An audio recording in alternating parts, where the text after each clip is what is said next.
2-4 वर्ष अगाडि त भ्यालेन्टाइन्स डे, प्रेम दिवस, रोज डे, हग डे भनेर खुब घुर्की लाउँथ्यौ, खुब फुरफुर गर्थ्यौ नि होइन? अहिले म जन्मेपछि निक्ल्यो तिमीहरूको भ्यालेन्टाइन्स डे।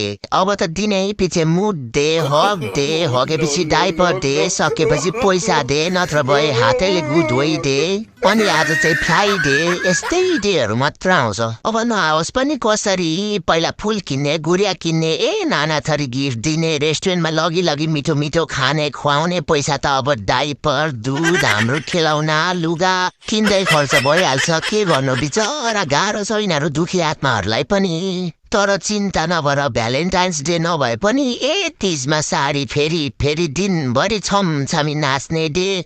अझ त्यो भन्दा त नारी दिवस, जय नारी डे छँदैछ, किन चिन्ता लिन्छौ? अनि केटाहरूको लागि चाहिँ श्रम डे, मजदुर डे छँदैछ। अब त्यति बेला तिमीहरूले भ्यालेन्टाइन्स डे मनाएको पनि आज यही दिन देख्नुलाई होइन त?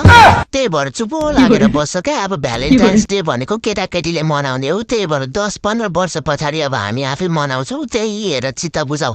आजको लागि चाहिँ ह्याप्पी फ्राइडे।